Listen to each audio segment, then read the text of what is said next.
Okay, hello everyone. Welcome to another Wolfram Language Design Review, part of our incremental language development series. And we have a few topics. Let's find out what they are. So this is a continuation of a discussion we've had a few times, which is that we have a system for saying geoposition of an entity, and we get a Yep, representative geoposition. We want to do basically the same thing for date objects. I agree.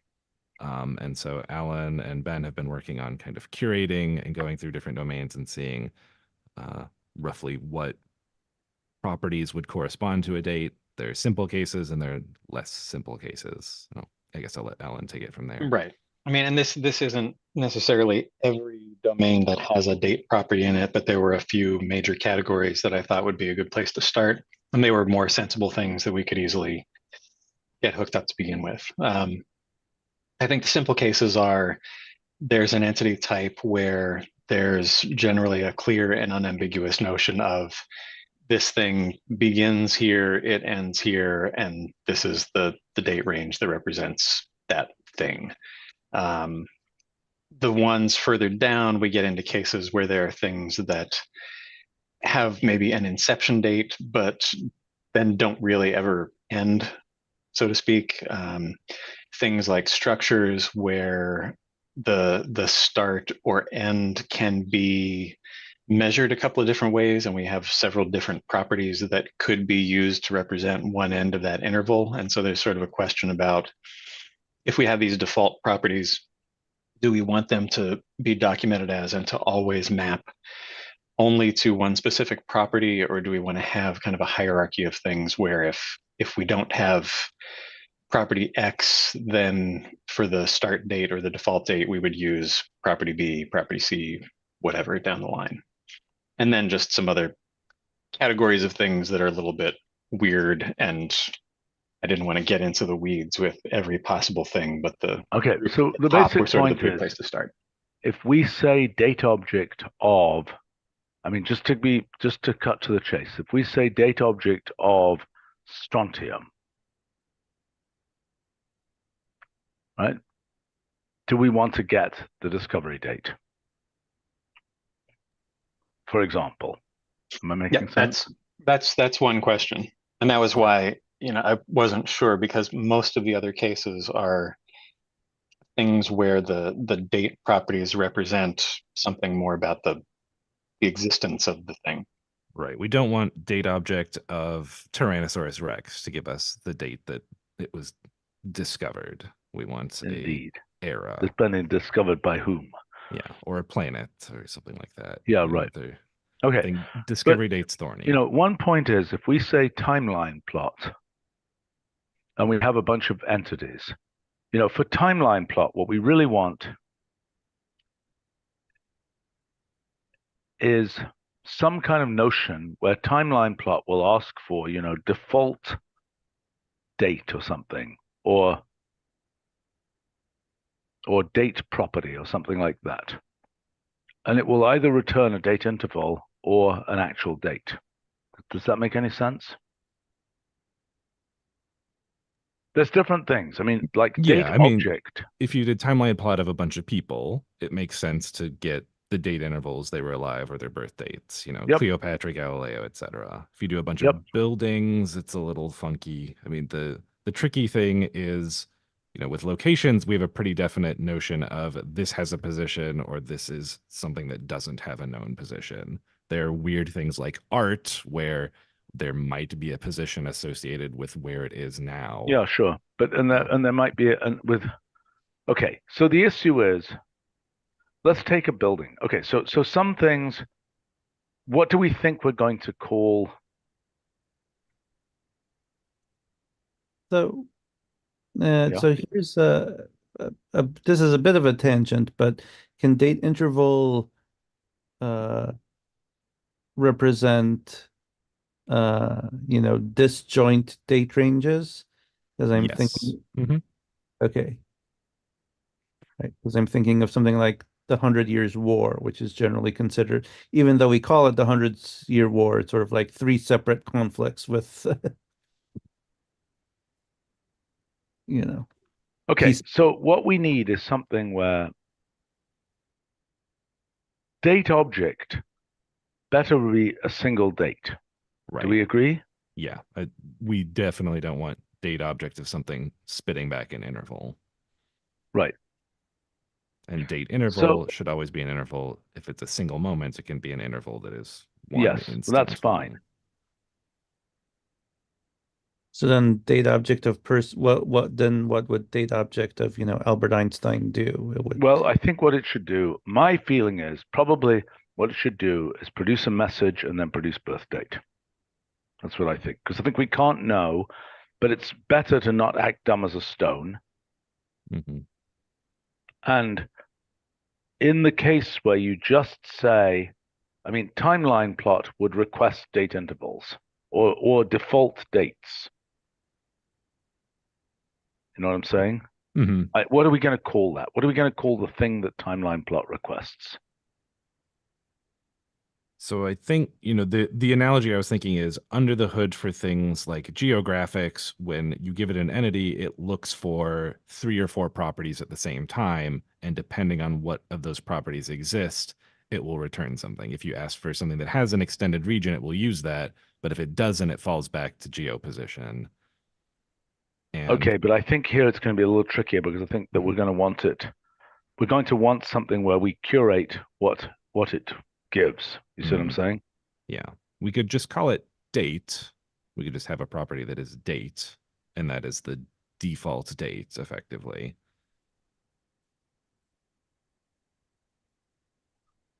Or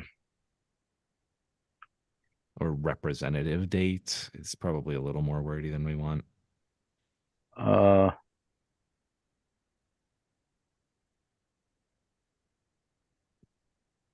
Date value, date. I mean, because I feel like you think just date makes sense. I mean, we I have guess just why not? position. Why not? Yeah. Yeah, why not? Okay. So that's my suggestion. We've got, are these 3 accessors? Are these the ones we care about? Date Yeah, object, date interval, and timeline plot? Time object is not super meaningful in most of them. I mean, it could basically just take the time part out of a date object if we really want to. Yes. Okay, is there any other function that is going to be relevant for this? Like, is there a geoposition thing that should actually have a date in it? The fourth argument of geoposition can be a time. I know. Yeah. So historical countries might have something like that. Yeah, that's true. I mean, but are there any other functions that access this other than the ones I've listed up there? I mean, any of the date functions could conceivably be set up where when given an entity in a date argument, it could effectively call so date duration would be an example. Yeah.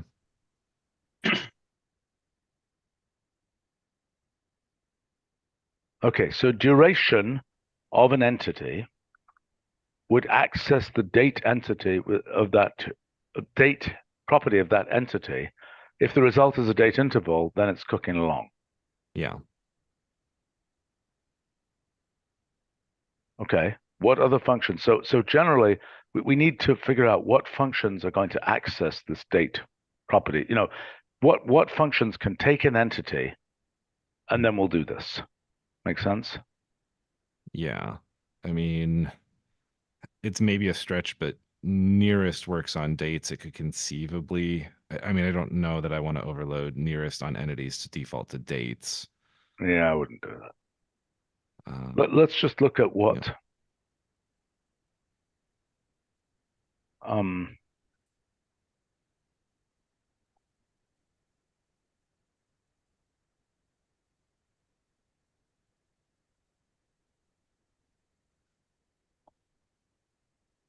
I'm looking at. There's some objects where, like random date or random time, date bounds, for example. Yep. Date bounds would be another where we're looking at the endpoints.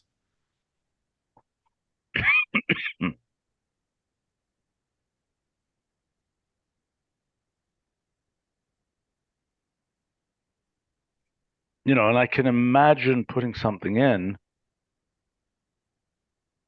Well, let me just think. I mean, if you put in astroposition and then you say Battle of Hastings or something, See what I'm saying? If I say Yeah. sun position,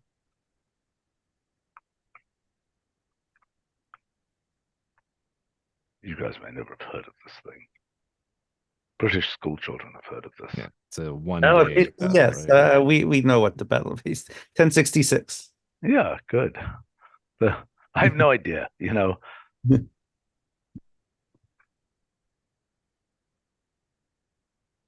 The history about the so-called American War of Independence, which is what the American Revolution is called in British history, education, is spotty, I think. Anyway, Yeah, sun We position know is what tricky. we need to know about it. We want you guys. End of story. yeah, Sun, some of the astro functions would be a little tricky just because things like sun position or moon position can take either locations or dates alone. what the heck did that do? I'm guessing it's looking at The current, the current sun position at the location associated with the Battle of Hastings. yeah, well, that's kind of iffy. Yeah. It's doing that because right now, sun position interprets all entity inputs as being locations. So it says, what's the location? Yep, Entity value happily says, here's the location, and it just runs with it. So right. if we allow entities to represent dates, then it would need to have a decision tree and say, okay, for Okay, these, so that's, I think, a more luxurious point. yeah. There are only a handful of functions that is likely to appear for where a single argument input could be a position or a date. Right. Okay. Well, okay, so we've got some versions of this. So now let's take a look at okay, so now the question is, what do we do with each of these things? Okay. The sort of the default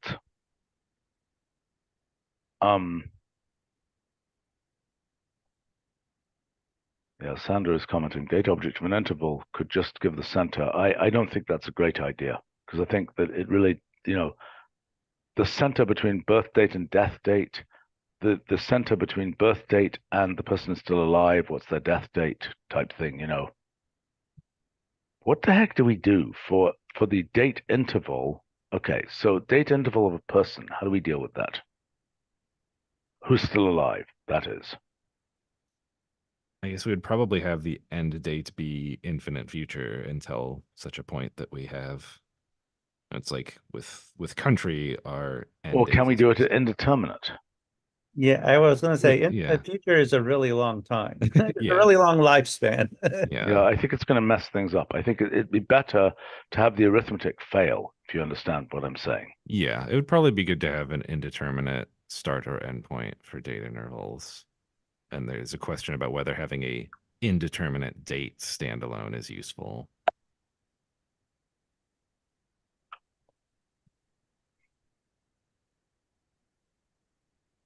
I think we're going to need an indeterminate date, because you're going to be able to say what's the endpoint of that interval. Okay. See what I'm saying? Yeah. Mm-hmm.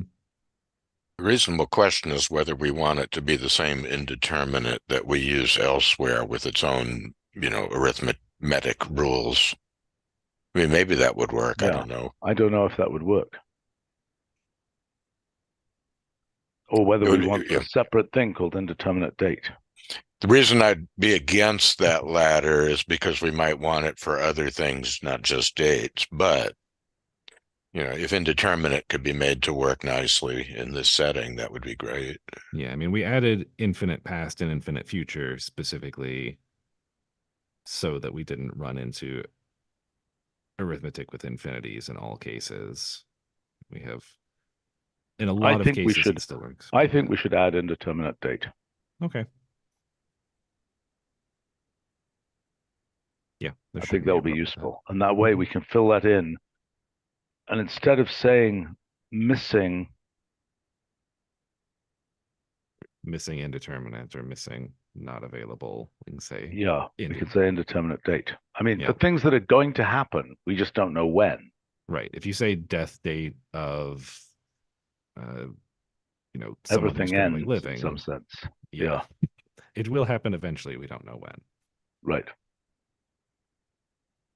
Okay. as opposed to something that, yeah, okay, all right. Okay, so on these, single date is what we've been calling just date. No, just date would be the date interval, which could have an indeterminate date at the end, correct? For a person. Does that make sense? Hello? Yeah, I'm trying to Maybe. think about it. Yeah, I mean, we could certainly have the default property for date go to date intervals because that's the most Yeah, informative. that's what we want to do. Yep. I mean, that's we can just check these off. Okay, person goes to date interval by default. Yeah. Right. Mhm. Birth to death, but if there's no death, it's indeterminate date. Make sense? Okay. Yep. Military conflict, if it's still going on, it's indeterminate date for the end time. Right. Mhm. Right. The otherwise it's date interval. Music Act. I don't know what is that.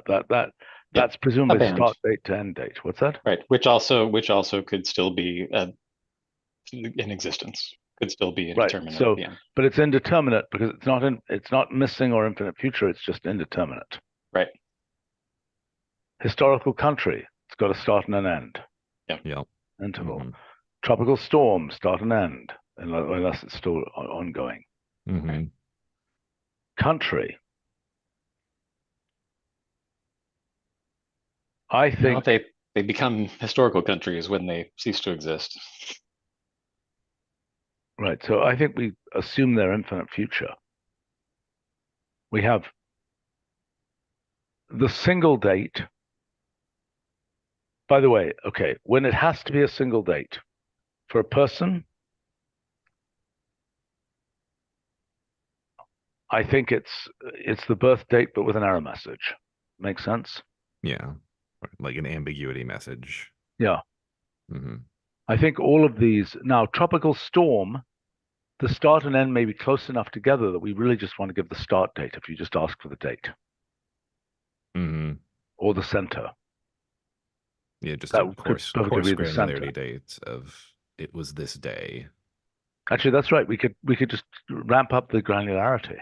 For Mhm. tropical storm and historical country and music act and so on, and these things which are in the past, we could just ramp up the granularity and have them be a single data object. Possibly with a message to say we're doing that, but that would be the most useful thing. I mean, if what we want to know is roughly when did the Second Punic War happen, it will be nice to know the specific dates, but if we ask for a single date and we just want to plot it on some graph somewhere, roughly what was the,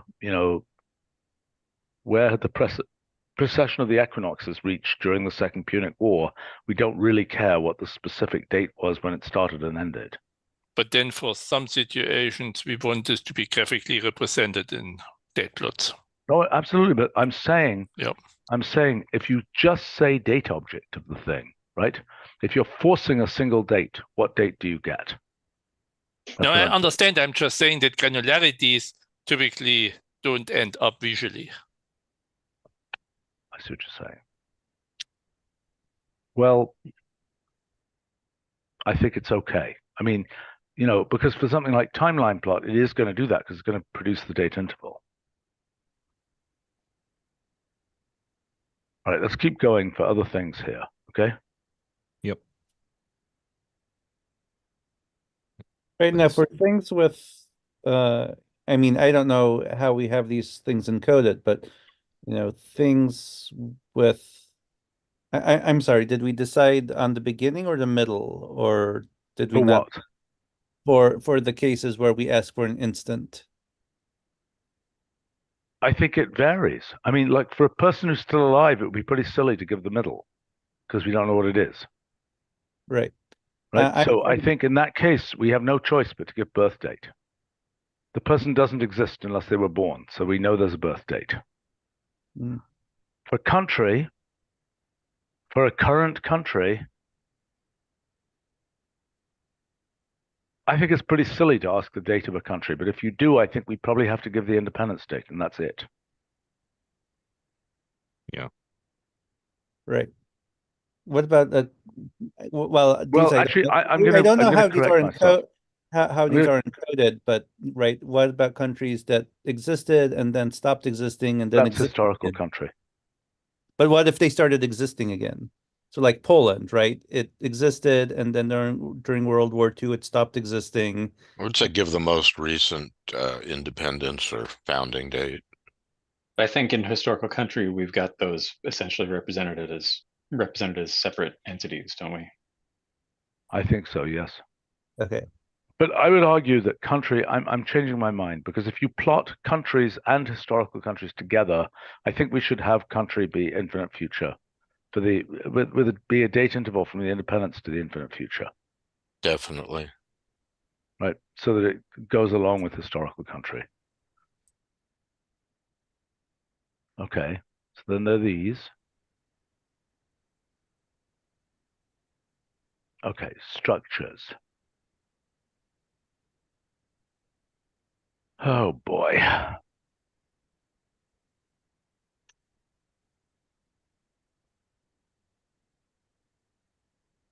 I mean, the point is, most structures will not have end dates, right?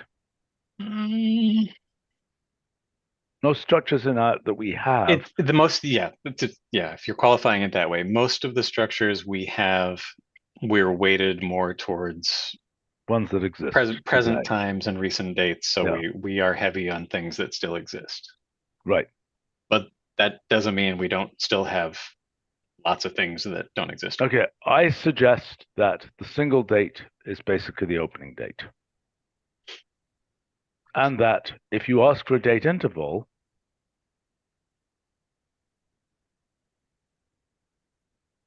it's opening date to infinite future, basically.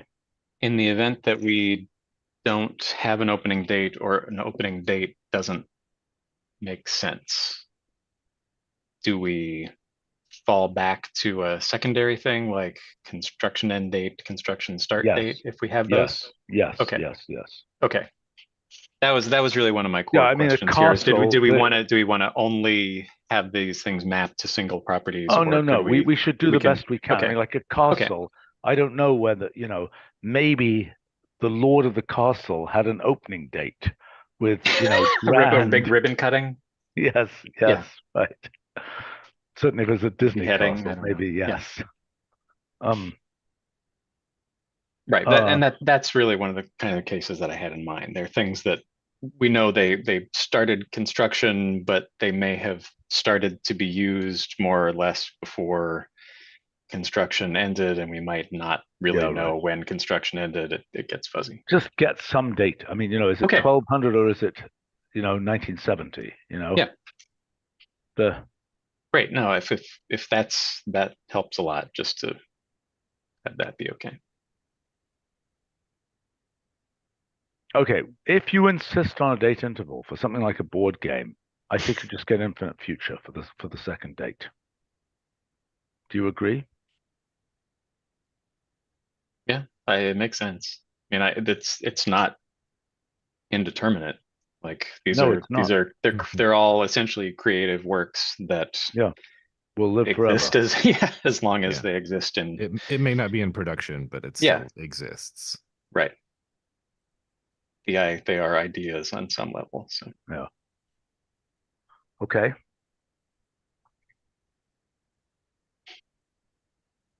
and then mix of things, kind of the question we were talking about before. Are there cases where we would want to have discovery dates for some of these things, or like meteor showers? Do you want a discovery date, or are you expecting the next instance, or does it Yeah. not even make sense to try to handle some of these things the way we're handling the rest of these state properties? Thinking. Yeah. I mean, something like a chemical element.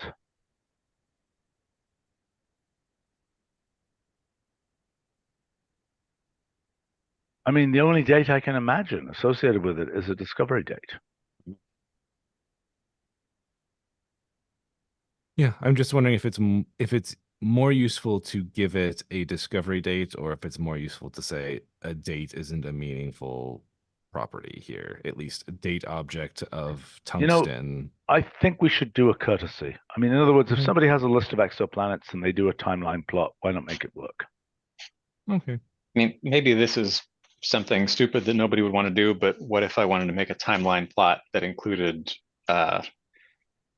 planets, dinosaurs, and elements? Yeah, that's a can of worms.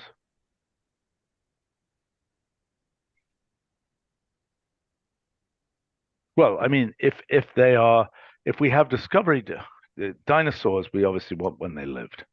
Mhm.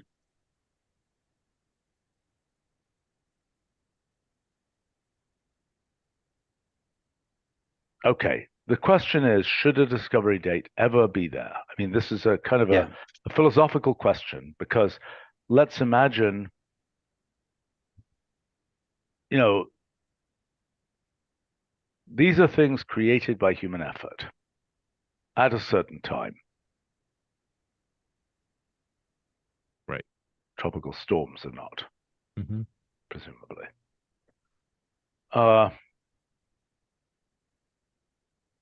I don't know. Maybe we should just not have the discovery dates, not default to discovery dates. If you want discovery dates, ask for them.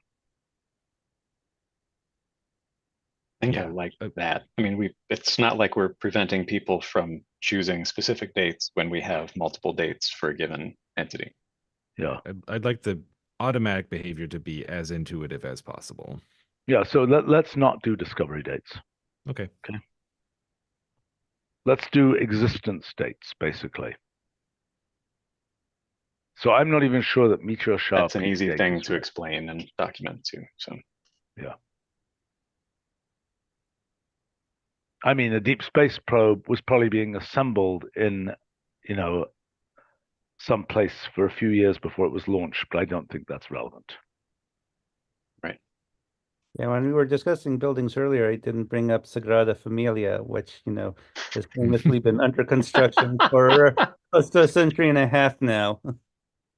The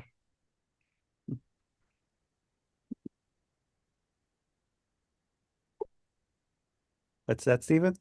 Yeah, I'm thinking about Ah. famous math problem and whether the proof date makes any sense at all.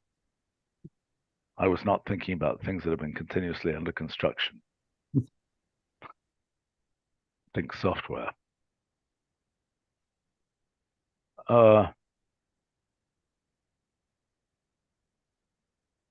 I think the proof date thing is weird. Well, full off. I mean, oh gosh. Fermat's last theorem, is it relevant when it was proved or when it was formulated? If it has been formulated but not proved, maybe the canonical date is simply its formulation date. If it has been formulated and proved, maybe its canonical date is its proof date.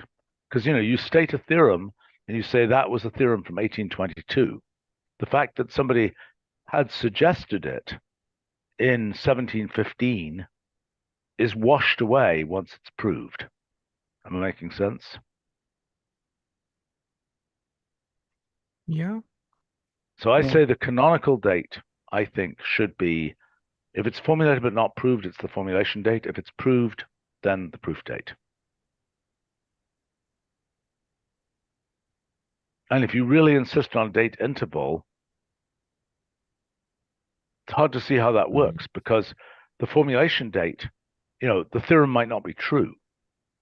Well, it says famous math problems, so maybe that is not so important. I mean, I'm wondering, does it go to indeterminate or to infinite future?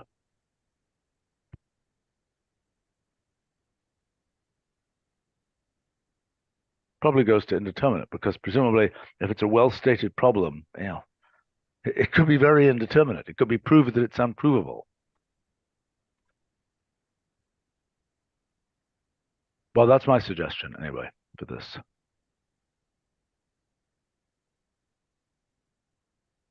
Okay, for dog breeds, again, that's not relevant, I think. Right. I think If you want to get through some other topics, I think the rest of the things in here, I think we can probably process in accordance with some of the guidelines we came up with the sets above, and just share that list and make sure that nothing is Okay. seems glaringly off to people, just so we don't get too deep in the weeds. Okay. Yeah. What's this next one? So this next one is a commonly requested feature in the quantity and unit space, which is that it is somewhat difficult to explore the existing space of units in Wolfram language. And since we have physical constants as an entity domain, I am posing the question, does it make sense to have physical unit as another entity domain? What the heck is a lacta Kelvin?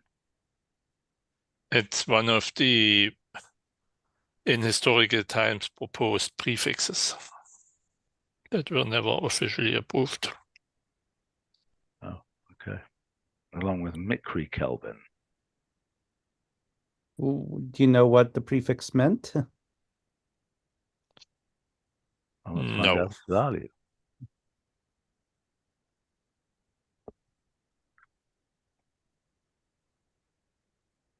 I mean, they have been a couple of times extended, first to 24, then to 30-ish.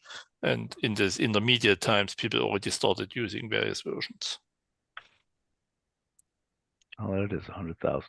Oh, it's like lac in Is that right? Is lac in Indian number system, is that 10,000 or is that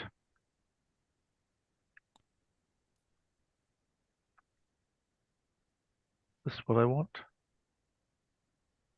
You want Hindi? That's not useful. Try transliterating that, but I'm not sure.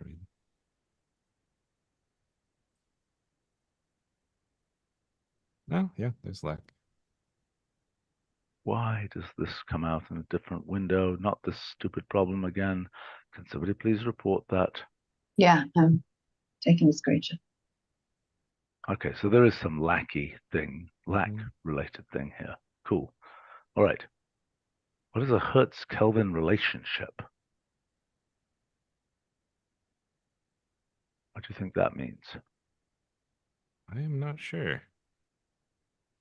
I'm sure Eric would know, but he's not here right now since he's out of the office. And why did that?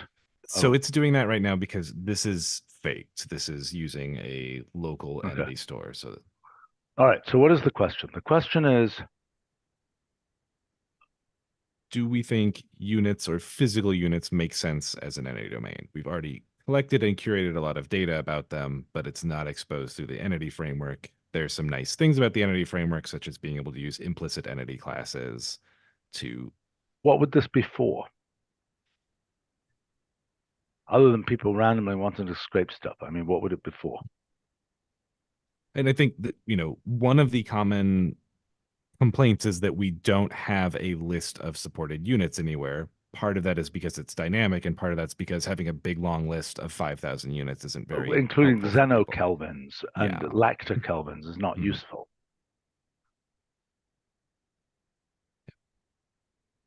I mean, we have a criteria basically for whether we think a unit is useful or meaningful enough to be included in the language.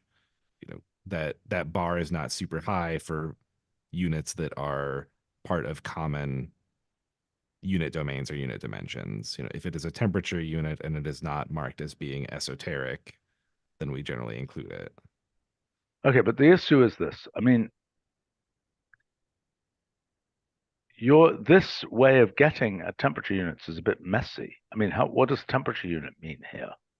So that is the unit dimension associated with the unit. Well, what if I want force? What if I want the same thing for force? How do I get that? With this implementation,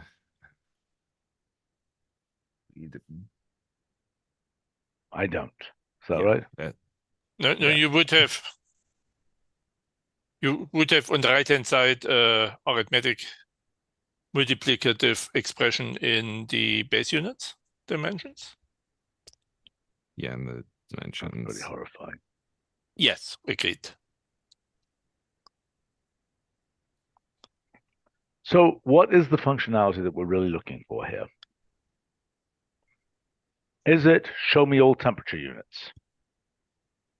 I mean, I Is think that- that is one part of it. That is a And common what is another request. part of it? Another part of it is being able to, look up individual properties that we have for the units that don't naturally fit somewhere else in the language. We have ways to say, what is the singular form, what is the plural form of this unit, but they're cumbersome when they go through typesetting forms, or what are the unit systems I see. So associated these are with this. properties of units, basically. Yes.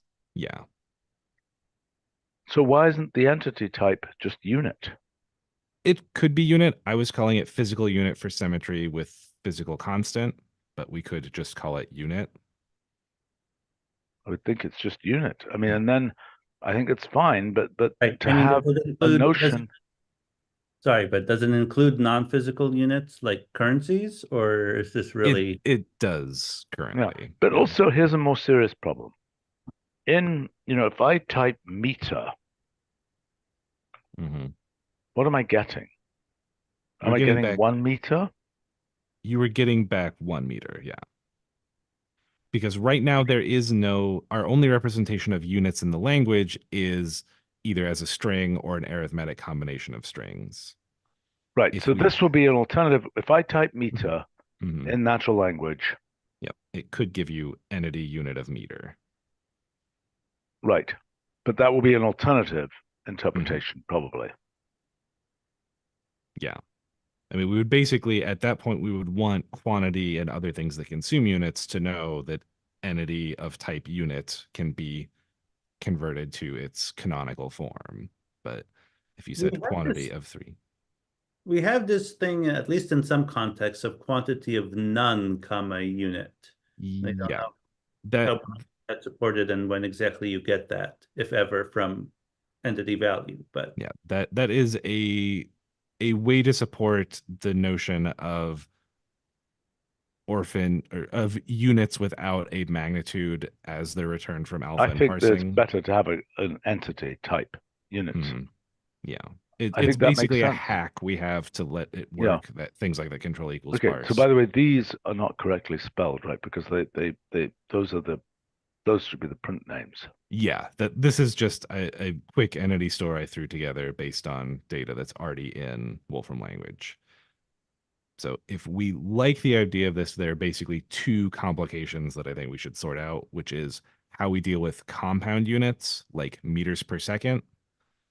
Is that a single entity that then has a Wolfram language form that is the arithmetic representation of the string? Ouch.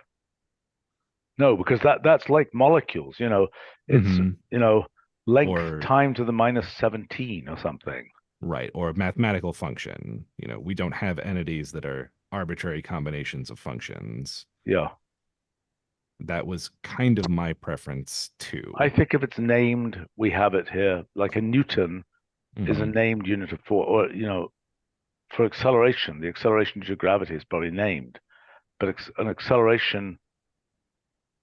Wait a minute. How does this relate to physical quantities? So this probably should have a physical quantity. Mhm. I mean, the relationship there might kind of be reversed, where physical quantities have representative units. Units can have possible physical quantities, but meters is not only a unit of length; it's also a Yeah, okay, unit fine. of depth, width. But that means, okay, look, here's a problem. Let's say that you say speed. What are the units of speed? Okay, But we do already have a physical quantity entity domain. I know, Yeah, okay. right. But here's the question. Units of speed. Yeah. Okay. You could have anything by anything.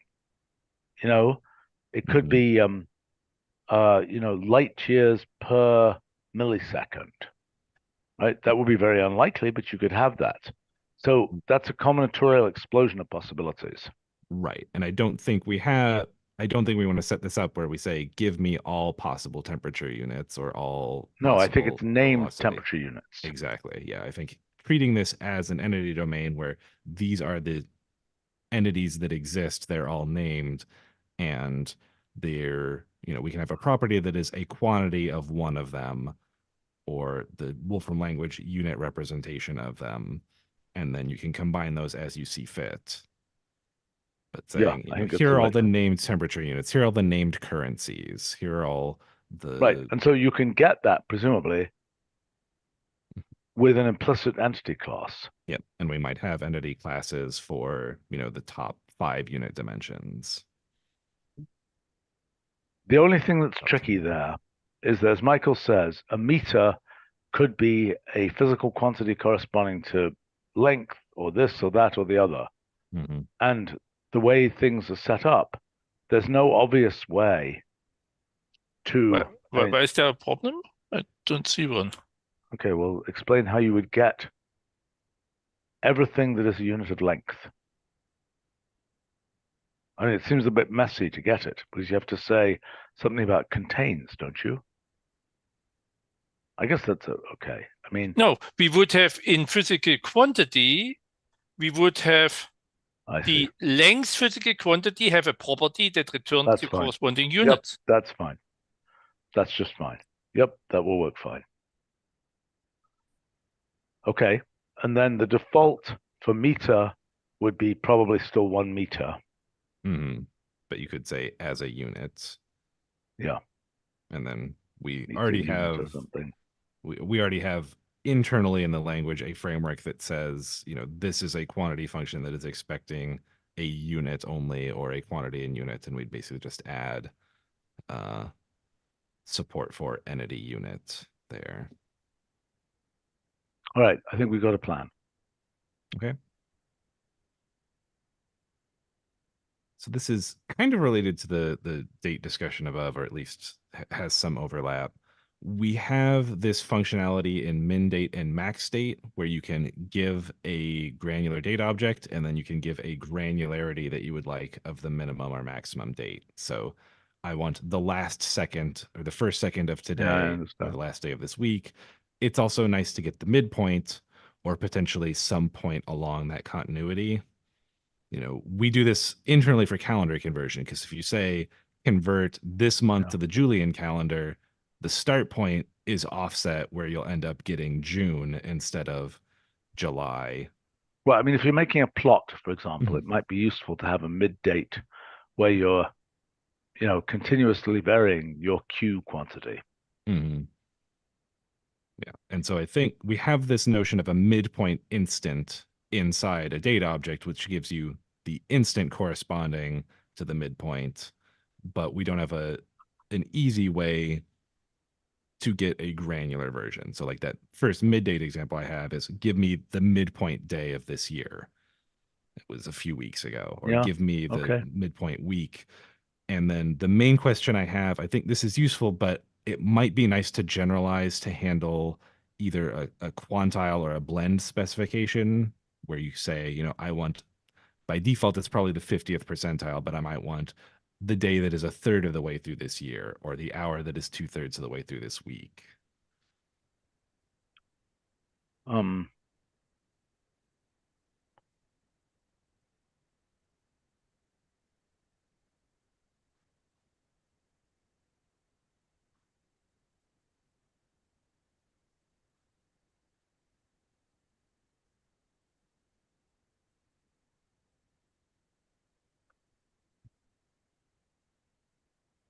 Yeah, I think that this idea of having a blend-like specification of mid-date, where you give 2 dates there, sounds reasonable to me.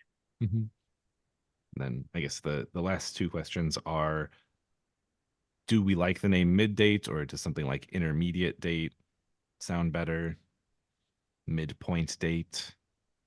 Mid-date is kind of fun. Mm-hmm. And then the second question would be, do we want to extend the functionality we have in min date and max date to have a proper first date and last date? Is min date and max date behave differently when we're hand fed in a list of arguments? What do they do? We can't thread over them. It will pick the minimum date and give you the date corresponding with the corresponding granularity. So min date of yesterday and tomorrow, if you evaluated that, you'd get the first hour of Tuesday. So what are you proposing? So what I was proposing is that it might be nice to have a listable version of this with first date and last date. it isn't a deal breaker. You know, you can What do always you mean? map. But how can we do that? We already have. We're not going to have another function. Mm. I mean, min data already does what it does, right? Yeah, and if you do mid date and basically say 0, then you would effectively get this functionality also. Yeah. But I was just wondering if it's common enough of a case that No, we we can't have another function for this. I mean, Okay. both min, max, and mid all Mhm. return just a single date, which is the right thing. Yep. Okay. I'm going to look at this very quickly, but I would be really. So this is a little utility function that Why Nick isn't it reverse applied? This is reverse applied with the exception that it only swaps the position of 2 arguments. And so my initial proposal is going to be, would this be a useful variant argument structure to have in reverse applied? Or is it too confusing with the fact that it's called reverse applied, but then if you provide a third I'm not argument. sure. Let's cover this another time. Okay. I think these are for another time. Okay. Yeah, I think